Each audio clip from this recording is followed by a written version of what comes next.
আসসালামু আলাইকুম সবাইকে। আসেন কিভাবে সহজে রোস্ট রান্না করা যায় সেই রেসিপি আপনাদের সাথে একটু শেয়ার করব। প্রথমে আমি মুরগিটাকে ভালো করে ধুয়ে নিয়েছি। দেন এটাকে একটু লবণ আর একটু মরিচের গুঁড়া মাখিয়ে রেখেছিলাম। আমি কোনো কৃত্রিম রং ব্যবহার করিনি, কারণ এটা স্বাস্থ্যসম্মত নয়। তো যতটা পারি আমি কোনো রকমের রং ব্যবহার ছাড়াই রোস্টটা কিভাবে কালার হবে সেটা আপনাদেরকে দেখাবো।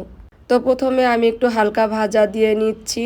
আর রোস্ট ভাজতে গেলে কিন্তু তেল ছিটে, তো এই জন্য একটু কি করবেন, তেলের মধ্যে লবণ ছিটা দিয়ে দিবেন। এখানে 20 পিস রোস্টের জন্য আমি 7-8টার মতো পেঁয়াজ ব্লেন্ড করে নিয়েছিলাম। আর এটা হচ্ছে বাদাম, 20টার মতো অ্যালমন্ড বাদাম নিয়েছিলাম। আর ছোট সাইজের 2টা টমেটো একসাথে ব্লেন্ড করেছি।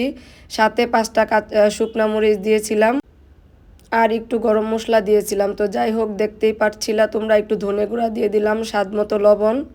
আর এখন আমি দিয়ে দিব রোস্টের মশলা, রাঁধুনি রোস্টের মশলা। তো এই যারা রোস্ট রান্না করতে অনেক ভয় পাও, একেবারে শর্টকাট করে আমি দেখাচ্ছি, কারণ কিছুটা কাঁচা তেজপাতা দিয়ে দিলাম।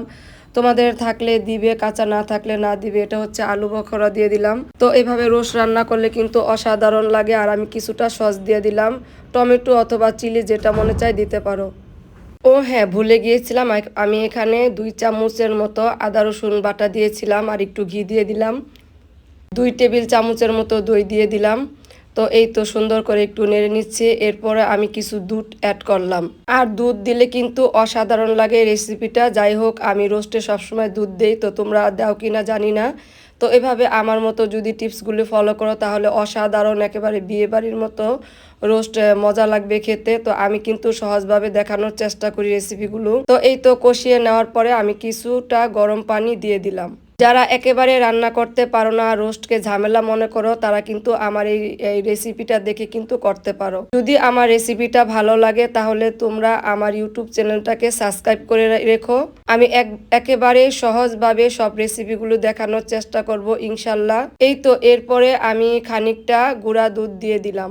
এটা হচ্ছে মাওয়ার কাজ করে। তো তোমরা যদি গুঁড়া দুধটা দিয়ে দাও তাহলে কিন্তু অনেক বেশি স্বাদ হবে। আর 1 চামচ চিনি দিয়ে দিয়েছি।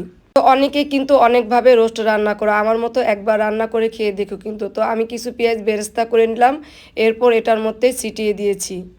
তোমরা এভাবে কিন্তু রোস্টটা সহজভাবে করে নিতে পারো। তো আমার রোস্ট রান্নাটা কেমন হলো, ভালো লাগলে লাইক কমেন্ট শেয়ার দিও। আর আমার চ্যানেলটা একটু সাবস্ক্রাইব করে দিও।